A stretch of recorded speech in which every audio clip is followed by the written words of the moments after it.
नमस्कार, मी रुचिता. ॲग्रोनमध्ये आपल्या सर्वांचं स्वागत. यंदा तूर लावताय, पण फक्त तुरीचं वाण निवडून चालणार नाहीये, कारण यंदा कमी पावसाची शक्यता व्यक्त केली जाते.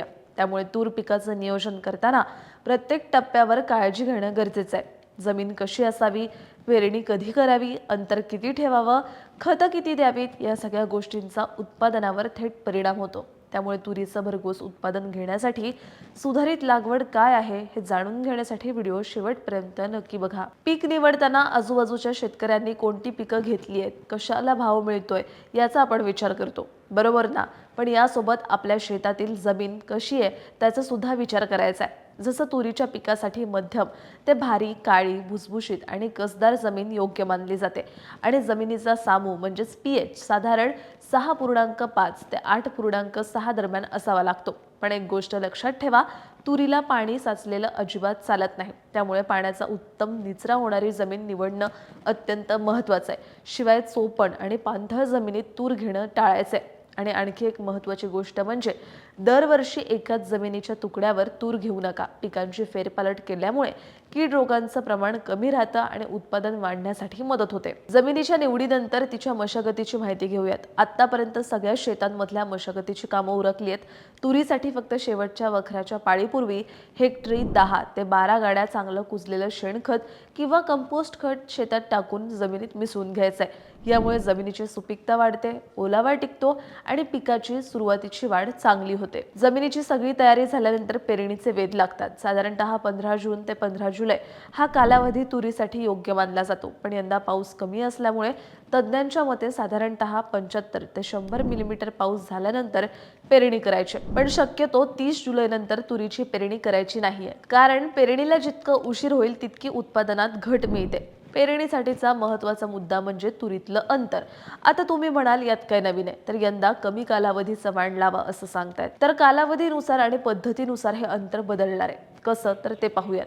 जर तुम्ही तुरीचे कमी कालावधीचे ICPL 87 किंवा IPA 1506 लावणार असाल तर 2 ओळींमधलं अंतर हे 60 सेंटीमीटर आणि 2 झाडांमधलं अंतर हे 20 सेंटीमीटर ठेवायचं. यासाठी हेक्टरी साधारणतः 20 किलो बियाणं लागतं. याशिवाय इतर कमी आणि मध्यम कालावधीच्या वाणांसाठी 2 ओळींमधलं अंतर 90 ते 120 सेंटीमीटर आणि 2 झाडातलं अंतर हे 20 ते 30 सेंटीमीटर इतकं ठेवायचं.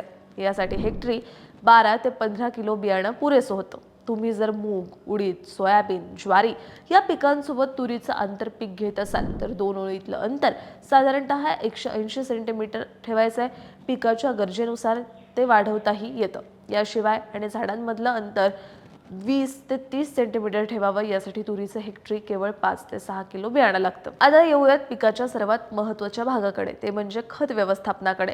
डॉक्टर पंजाबराव देशमुख कृषी विद्यापीठाने तुरीसाठी हेक्टरी 25 किलो नत्र, 50 किलो स्फुरद या मात्रेची शिफारस केली आहे. पण ही मात्रा खतांमधून कशी द्यायची आहे? तर यासाठी 2 पर्याय कडधान्य संशोधन केंद्राने दिलेत. पहिला पर्याय आहे हेक्टरी 55 kilo urea, 313 kilo single super phosphate आणि 50 किलो म्युरेट ऑफ पोटॅश आणि दुसऱ्या पर्यायात हेक्टरी 125 kilo DAP, 12 kilo urea, 50 kilo muriate of potash तुम्ही देऊ शकता.